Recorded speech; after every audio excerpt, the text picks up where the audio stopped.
Співвітчизники, як часто ви чуєте в сьогоднішніх воєнних умовах слово фейк? У всього цивілізованого світу з цим словом асоціюється лише одна країна Росія. Але у Росії дещо інша проблема з фейками, про яку всі знають. Неправдива інформація взагалі існує у кожному ЗМІ кожної держави, але зараз прошу звернутися до нашої жовтої журналістики та розповісти деякі ключові відмінності в умовах нашої свободи слова. Почнімо з самого фундаментального – з тези, що наша держава фінансує державні засоби масової інформації, котрі в свою чергу несуть низку тематик в інформаційне поле для того, щоб відстояти агресивну проукраїнську позицію. Зі злим виразом обличчя це можна назвати пропагандистським державним апаратом. Проте ця теза могла бути актуальною ще хоч якось до 2014 року. З початку 2016 року в Україні відбулася медіареформа, яка добила останню сферу державного впливу у ЗМІ, яка мала на меті обмежити вплив публічних органів влади на друковані ЗМІ. І коли ви хочете звинуватити якийсь окремий український канал у тому, що він несе державну пропаганду, то ви автоматично помиляєтесь, тому що канали, яких майже завжди ловлять на фейках, не є державними. Вони є підконтрольними для різних олігархів та бізнесменів. І вони несуть те, що вигідно їм. Давайте не забувати ще також, що ці ж олігархи зазвичай мають щось спільне з російським істеблішментом. І у випадку казусів можуть загалом звинувачувати всі українські засоби масової інформації. Щоб дізнатися, чий канал під ким, ви можете зробити занадто просту річ. Напишіть у гуглі «чий канал» і перегляньте ілюстрації. Вони відкриють ваші очі сумніву настільки, наскільки це потрібно. У децентралізації каналів розібрались. Тепер, чому там, на цих каналах, виникає недостовірна інформація? Тут ситуація дуже схожа на YouTube-спільноту та проблеми клікбайтів. Необхідно створювати настільки емоційну, настільки цікаву, настільки перебільшену картину для утримання аудиторії.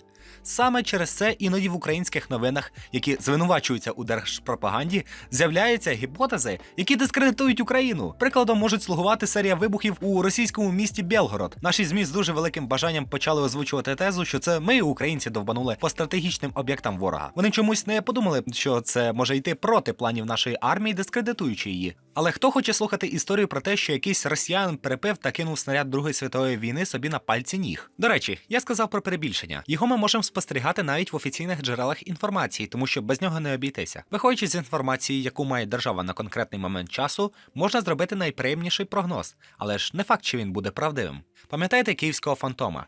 Він зник з інформаційного поля по деяким невідомим причинам, але він є прекрасним прикладом перебільшення. Ймовірніше всього, йому допомагали інші винищувачі, але всі досягнення збою записували на рахунок однієї людини. Може, йому тупо докинули декілька збиттів. Але київський привід ідеально відіграв свою роль в інформаційному полі, ставши легендарним персонажем. Також зазначаємо, що у світі останніх результатів війни він може бути повністю достовірним персонажем, адже Друга армія світу добре лежить під Києвом. Іноді фейки мають чисто гумористичне забарвлення, і їх спочатку форсять як жарт. Але через часті згадки люди навколо починають вважати їх правдою. Львівське метро, неіснуючі мапи Одеси, двійники Путіна, мобільні крематорії. Ще форсять цю свинособаку з фейковою цитатою.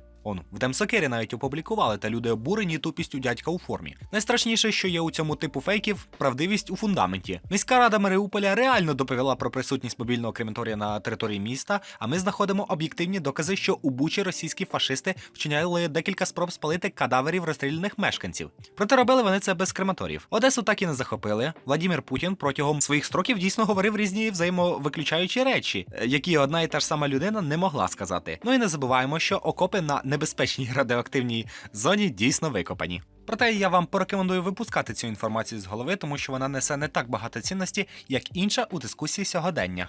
Розгляньмо інші приклади, які, на мою точку зору, є найкритичнішими та яких не можна допускати. Помилки у висновку через недостатньо оброблену інформацію та відсутності підстав. Четвертий закон логіки. Випадок з українцями з острова Зміїний. Давайте поставимо себе на місце держави та спробуємо інтерпретувати, що там сталося. Ми знаємо, що українці послали руський воєнний корабель в правильний для нього напрямок. Ми знаємо, що вони відповіли це на вимогу здатися у полон, після чого засоби комунікації не давали змогу надати більше інформації. З цього можна зробити хоч і ненадійний, але висновок, що острів знесли під нуль. Але все закінчилось набагато краще, і нам передали язикатого героя і не тільки. Найтупішим прикладом можуть слугувати пости окремих міністрів та їх заступників, які плутаються у джерелах. Розгляньмо репост російського посольства у Парижі. Тут Анатолій Шарій розкритикував Ганну Маляр, це заступниця міністра оборони. Вона випадково прийняла футаж з арми як відеофіксація справжніх бойових дій. І одразу потрібно додавати нюанси. Поста не існувала вже декілька годин після публікації. Це є нормальним актом спростування та відмови від своїх слів. А про розіп'ятого хлопчика у трусиках нормальних спростувань не було. По-друге, Шарі. Ми всі знаємо, за кого ти і де ти живеш, не варнякай. Тепер подумайте, яким чином міг з'явитися цей пост. До штабу доповідають, що у Херсонському напрямку декілька екіпажів російських гелікоптерів відправились на концерт Кобзона. Ганна Василівна, в свою чергу, знаходить або їй відправляють тролі, шпигуни, друзі, Путін, відео з повідомленням про те, що футаж армії відбувається типу там, де треба. Вона дивиться, бачить, що там інформація відповідає повідомленням зі штабу та публікує, думаючи, що там все так і було. Ви не подумали, що остання комп'ютерна графіка, котру бачила Маляр, це Дельта Форс? Її у цьому плані легко надурити, і тим більше вона сама не робила цей фейк, бо не шарить за арму. Подумайте про те, що в результаті могло статися, якби Маляр не видалила пост. Нічого. Вона, як і багато інших політиків та журналістів, зробила помилку у деталях та доказах. Через помилки в аналізі інформації правда не змінюється. А от у російському державному апараті пропаганди правда гвалтується всіма можливими способами. Цілі сюжети створюються з нуля під фінансуванням держави, щоб показати необхідну українофобську картину. Іноді українські ЗМІ роблять помилки, але російські роблять їх спеціально приховуючи деталі. Звісно, існують винятки з обох боків, але ці винятки підтверджують правило.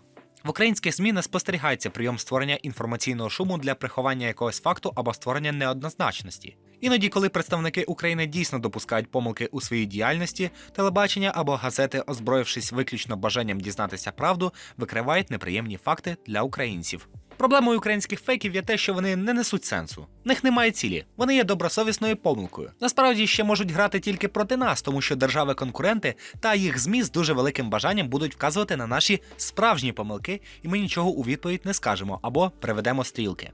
Такого допускати не можна, і хоч у нас журналістику загалом не можна назвати жовтою, деякі плями такого кольору ми спостерігаємо. Це потрібно виправляти. Почувши тезу, що під час війни не потрібно шукати правду, а бути тільки за своїх, я не зможу погодитись з цією думкою. Я вважаю, що ми повинні знайти правду усюди, тому що вона грає в переважній кількості на користь України. Але ще й часто кажуть, що історію пишуть переможці. Щоб у підручниках історії написали правду, Україні необхідно перемогти у цій війні, і я вірю в нашу перемогу. Нехай щастить!